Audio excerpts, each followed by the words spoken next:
मैं संकल्प आज 23 अप्रैल 2025 को ये वीडियो पहलगाम से बना रहा हूँ।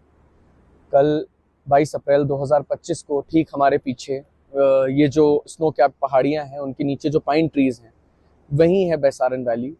वहाँ पे 28 लोगों की निर्मम रूप से आतंकवादियों द्वारा हत्या कर दी गई। वो निर्दोष टूरिस्ट जो अपनों के साथ इस जगह को घूमने आए थे, उनका कोई कसूर नहीं था, उनको मार दिया गया और कहा जाता है कि उनका धर्म पूछ के उन्हें मार दिया गया।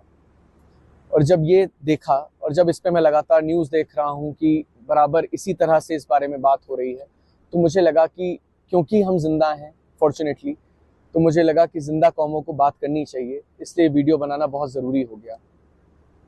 कल जब यहाँ पे हमला हुआ तब हम लोग अरू वैली में थे और जब हम लोग नीचे आ रहे थे तो करीब 4:30 बजे हमारे घर वालों के फ़ोन जब बजने शुरू हुए, जैसे ही हम नेटवर्क क्षेत्र में आए तो हमें पता लगा कि हमारे घर वाले बहुत ज़्यादा पैनिक में रो रहे थे, बिलख रहे थे, परेशान थे। हमारे होटल से हमको फ़ोन आ रहे थे कि सर हमें आपकी बड़ी चिंता हो रही है, आप लोग कहाँ पे हैं।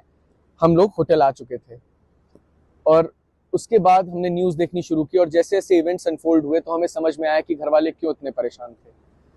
अचानक से जितने लोग हमारी सेवा में यहाँ पे हैं उनकी आंखें बदल गई, उनकी आंखें शर्म से झुक गई, उन कश्मीरियों की। इसलिए 2-4 बातें बहुत ज़रूरी हो गई कहना।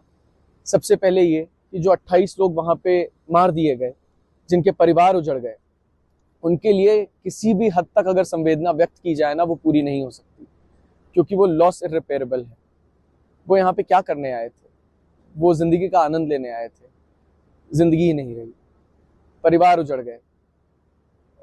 और दूसरी तरफ एट द सेम टाइम ये रियलाइज हुआ कि जो कश्मीरी लोग हैं, जिनके सिर माथे जिन्होंने हमको अपने लगाया था, उनके परिवार कैसे उजड़ गए। जब देखना शुरू किया कि लगातार बात हिंदू मुसलमान की हो रही है, तो ये कहना जरूरी हो जाता है कि जब एक हमला हुआ तो इमीडिएट रिलीफ जहाँ पे ये हमला हुआ वहाँ पे या तो पैरों से जाया जा सकता है, घोड़े से जाया जा सकता है। जब हमला चल रहा था उस समय जो लोग बचाए गए, उन्हें उन्हीं लोगों ने बचाया जिनको आप हिंदू मुसलमान में बांट रहे हैं। वो घोड़े वाले, जिनका धर्म ऑब्वियसली सबको पता है, उन्होंने अपने घोड़े पे बिठा बिठा के लोगों को नीचे तक लाए, रेस्क्यू किया, आर्मी के पास तक पहुंचाया। आर्मी को पहुंचने में जितना समय लगा, अभी हमारे ऊपर से हर 5 से 10 मिनट में हेलीकॉप्टर निकल रहे हैं। हम लोग लगातार कल से हेलीकॉप्टर की आवाजाही देख रहे हैं। मैं सही बताता हूं आपको कि इस नदी की आवाज के बीच में वो हेलीकॉप्टर की आवाज ने हमको रात भर सोने नहीं दिया।